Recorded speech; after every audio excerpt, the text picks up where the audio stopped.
Hi, Gary Mrozinski back again to continue our work on Chapter 3. We've talked about the law of demand and the demand curve. We've talked about the law of supply and the supply curve. Now it's time to bring them together on the same graph and figure out how the market price is determined and how it changes. So you can see in this graph that the intersection is the equilibrium point. So at that equilibrium point, there is a P sub E on the y-axis, that's the equilibrium price or the market price. And on the x-axis, there is the equilibrium quantity or the equilibrium output of this industry. That is equilibrium.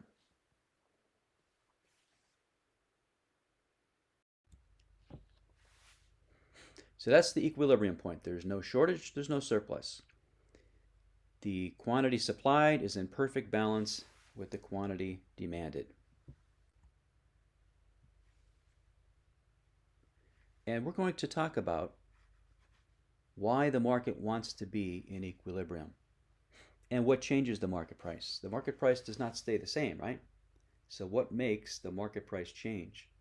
What happens is something happens to shift either the demand curve or the supply curve. An increase in overall demand, an increase overall supply, or a decrease in either one of those two.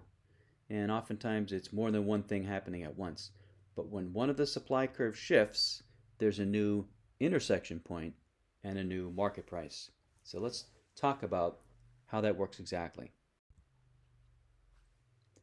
Suppose, looking at this graph, you had a demand curve. Pick out P sub high. See that? P sub high on the y-axis. Follow that across to the point where it intersects with the supply curve. Imagine that the demand curve was actually positioned there, intersecting at that point, where P sub high is intersecting with the supply curve. See it?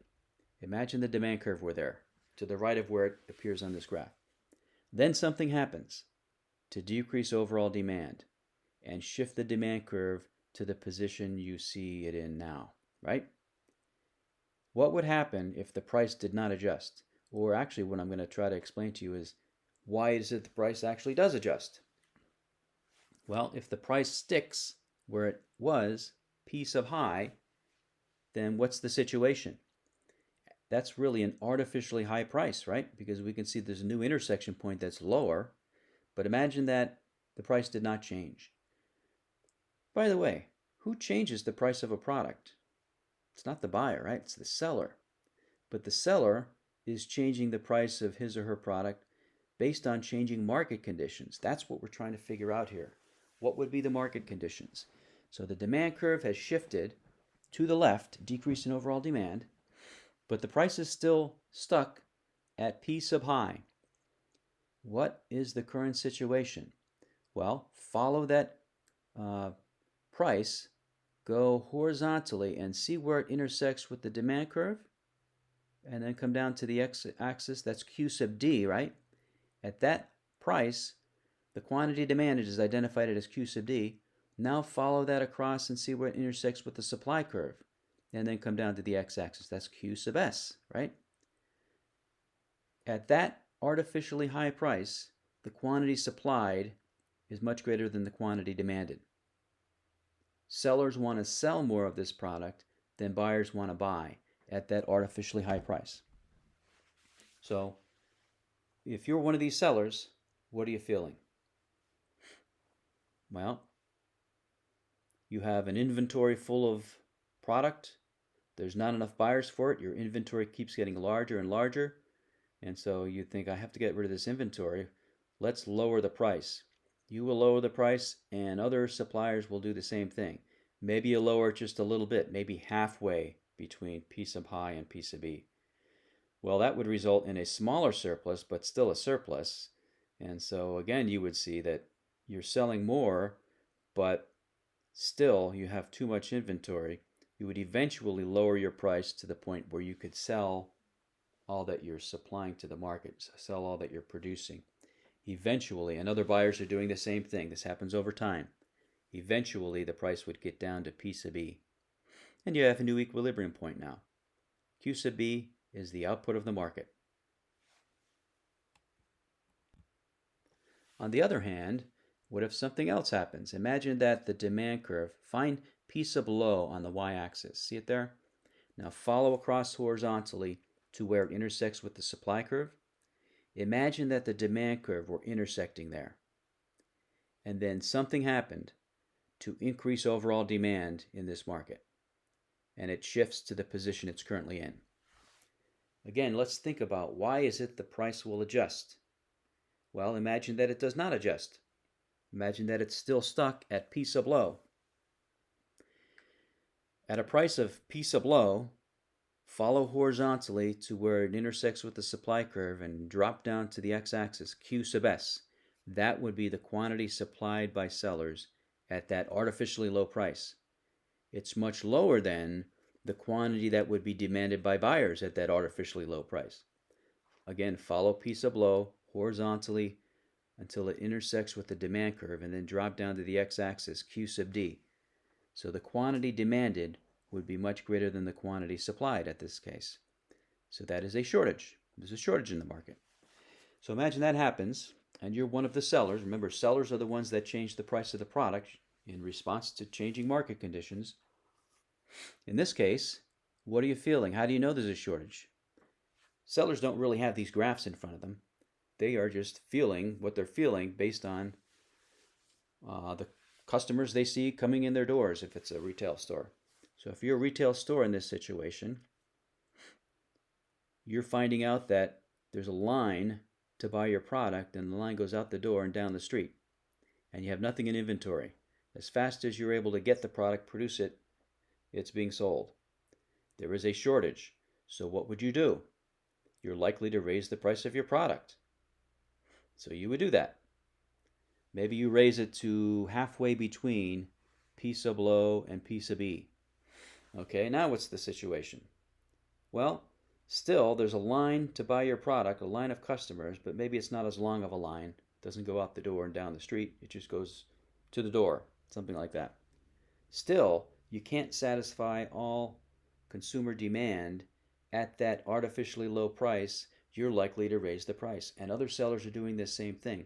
So gradually, eventually, the price is going to rise to the point where you're at P sub E and the quantity supplied at that price is in balance with the quantity that is demanded at that price. This is why the price adjusts. And again, this is the beauty of the market system. The market mechanism will allow for the price to adjust so that it eliminates the imbalance, either the shortage or the surplus. This is the market system economy. And this is just explaining what I just talked about, how the market mechanism adjusts the price to eliminate either the surplus or the supply.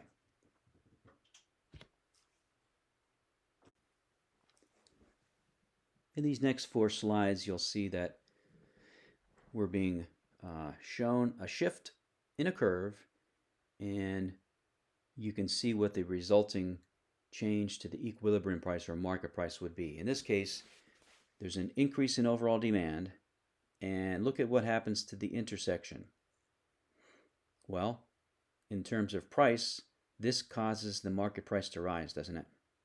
An increase in overall demand, other things equal, the supply curve is stationary in this example, makes the market price rise. And that makes sense, right? If consumers want more of this product, then that leads to an increase in overall demand. That raises the market price. In this case, this is a product that consumers don't want as much. There's a decrease in overall demand that happens. The demand curve shifts from D1 to D2. What happens to the market price? It goes from P1 to P2. It goes down, right? Just as we would expect. Now in this example, you can see something happened in this market to increase overall supply of the product. A good local example here in Pennsylvania would be the natural gas industry. The natural gas market has experienced this kind of a shift in the last 10 to 15 years due to technological advance. The technology used to produce natural gas.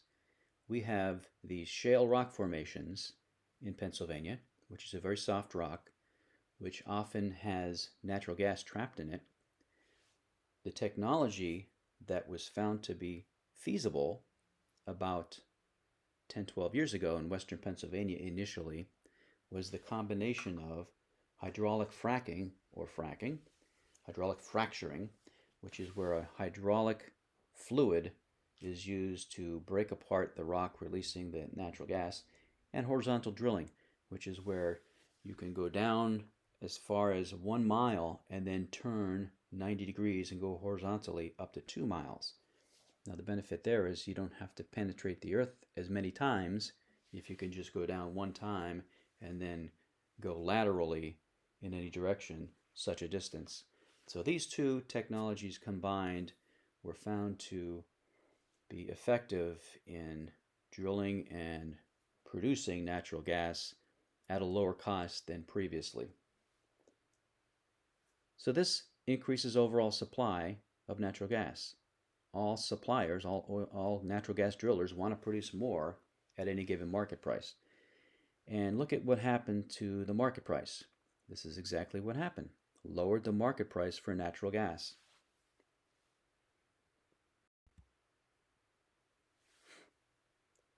Following the same example, remember I told you that our Governor Wolf, favors adding an extraction tax on natural gas drillers, or the energy companies that hire the drillers to produce the natural gas.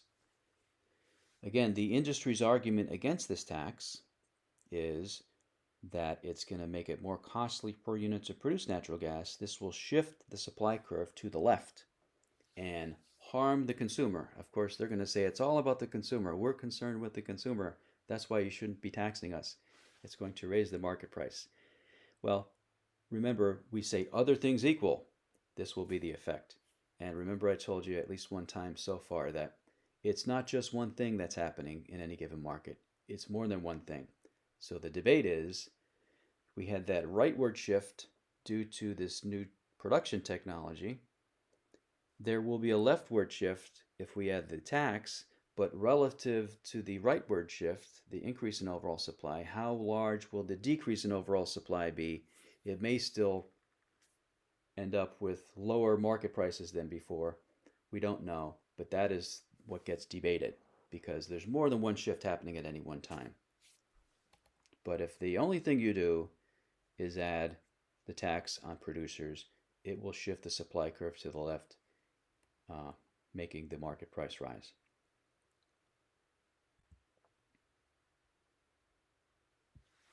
And you can see that when one of these curves shifts, you have disequilibrium.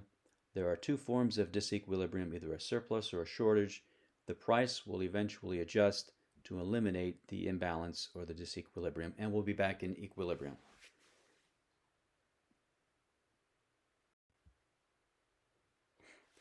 So here are 3 questions, which we're in a better position to answer now that we're through most of Chapter 3. What gets produced in a market system economy? The goods and services that are most desired and most profitable to produce, which is led by consumer demand. How do they get produced? Well, there's pressure to produce at the lowest possible per unit price, which sometimes means using the latest technology that's available or even developing it yourself. There will be pressure to do that in a market system economy because if you're not doing that and your competitors are, you're at a disadvantage. And then who gets the output? Whoever is willing and able to purchase it at the current market prices. Now there are 2 types of efficiency, which I've already touched on, but here they are on one slide. This becomes a really big deal in the microeconomics class. We really start to discuss 4 different types of market structures, how productively efficient the market is, and how allocative efficient the system is. So let's just sort of summarize these. Productive efficiency. This one's pretty easy to understand. With the market system economy, you will have more productive efficiency than you'll have with, say, the command system economy, communism. Why is that? Well, because there's going to be more competition with the market system economy. With communism, if there are 5 major automobile manufacturing plants in the economy, they all feel like they're on the same team. they're all government manufacturers. They don't really feel like they're competing with each other. There's no incentive to or pressure to lower production costs. With the market system economy, where there is more competition, there is pressure to lower your per unit cost to become more productively efficient. And overall, there will be more productive efficiency the more competition there is in any given market. Now, allocative efficiency has to do with the overall system. And again, I'm going to talk about the market system economy. If a given product market is experiencing an increase in overall demand, so that means that buyers want more of it, overall demand is increasing, that drives up the market price, right? We just proved that. When that happens, suppliers, sellers will be more profitable than before. That's going to attract the notice of producers of other products that produce other products in other markets. If some other product, especially if it's a related product, is more profitable to produce than the thing you're currently producing, you're going to shift the use of your productive resources to producing that other thing with the higher market price that's more profitable to produce. And resources, productive resources, factors of production, will flow into the market that consumers want more. So the market that has growing demand. And labor will flow into that market too, because there are now more producers of that product. They need more workers possibly. And if it's a product that's more profitable to produce than other products, then employers will be offering above average wages. And so the best resources are going to start to flow into that market, the labor resources, I mean. To the extent that the system, the economic system, is facilitating this flow of resources out of less profitable markets into more profitable markets, the system is allocatively efficient.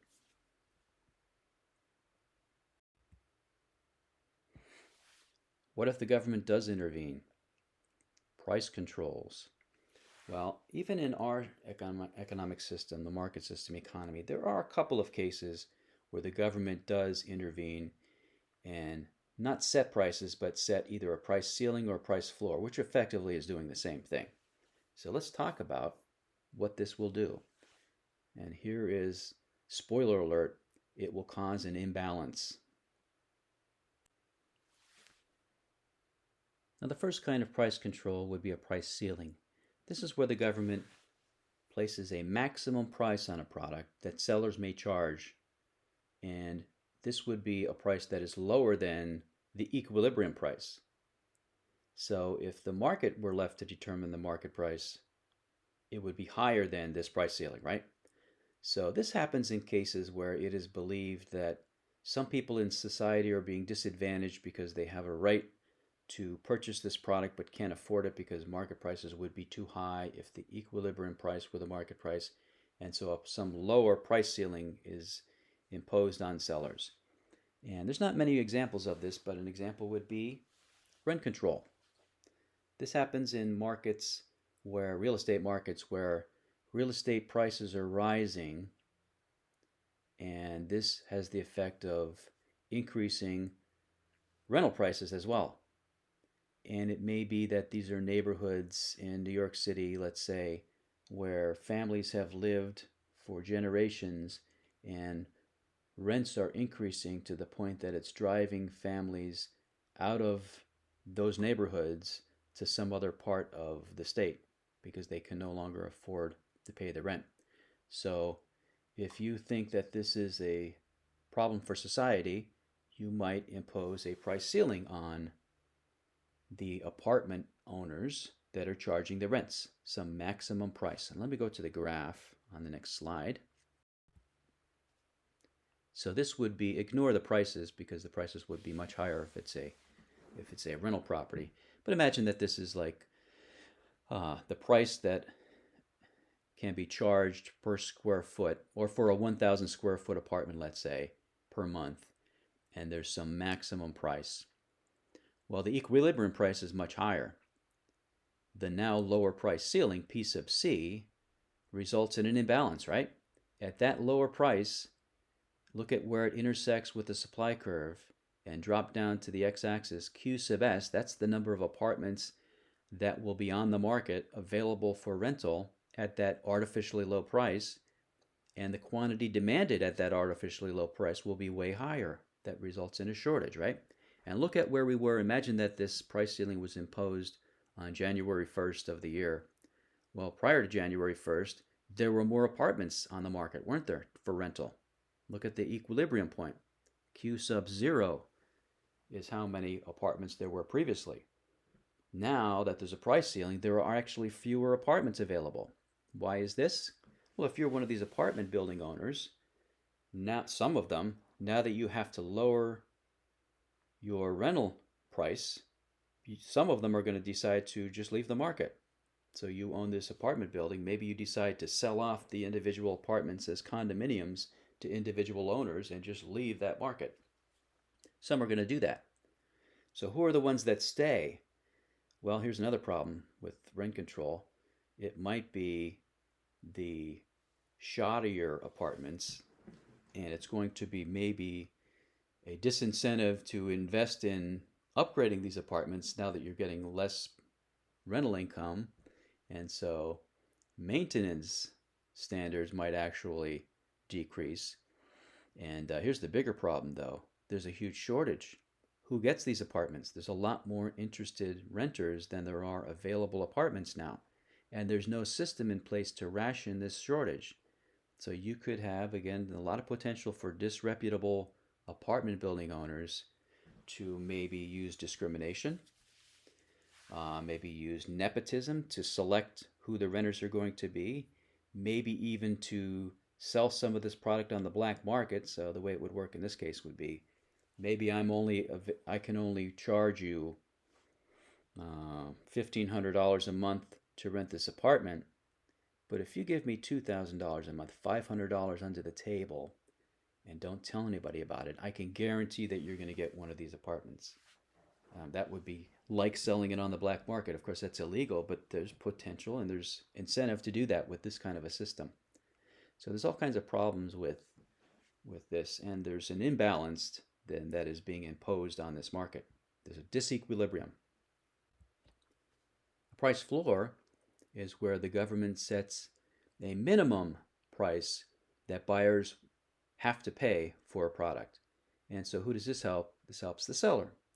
This is done in cases where the actual market price would be so low, otherwise the equilibrium price is so low that producers of this product would not be profitable or not profitable enough, and it is believed that we should have more producers producing this product than otherwise would be the case if the market price were at the equilibrium price.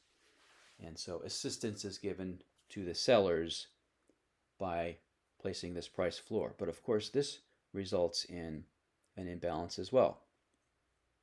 This is done in agricultural markets primarily, but also the minimum wage, which we'll talk about. That's a resource market. Imagine that this is the market for some agricultural product. The equilibrium price is $2 per unit. Maybe that's too low for sellers to be profitable. And so the government sets a price floor of $3 per unit. So that's an artificially high price. And at that higher price, you can see that the quantity demanded, see where that intersects with the demand curve, and then drop down to the x-axis, and then follow it across and see where it intersects the supply curve and drop down to the x-axis. The quantity supplied at that artificially high price would be much greater than the quantity demanded.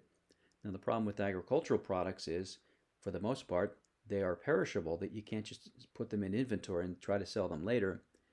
They will spoil.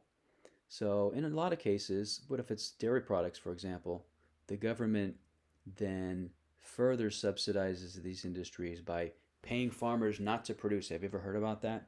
Because we don't want there to be a surplus that's stored somewhere that then gets spoiled. So these are the problems that you have with this kind of an imbalance, this type of disequilibrium when there's a surplus. This is a really interesting example of disequilibrium. Imagine that there were a market for organs, And let's just pick one of them. How about kidneys? What do you think the market price for a kidney would be if you were permitted to sell your kidney on the open market? And this is, of course, illegal in the United States. Can't do this. What do you think it would be? $100,000, $200,000, something like that? I'm not really sure. Let's just stop thinking about that altogether and think about the current situation. There is a price ceiling on the sale of organs, kidneys. The price ceiling is $0. It is illegal, right?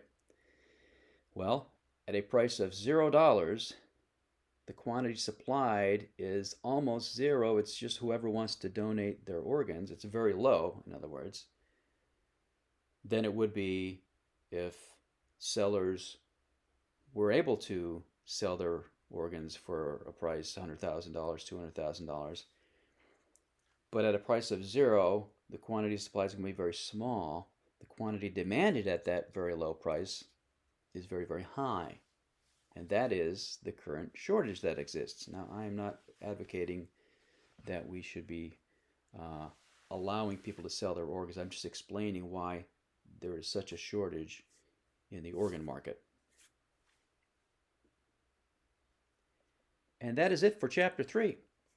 I hope you enjoyed it, and I'll talk to you again soon.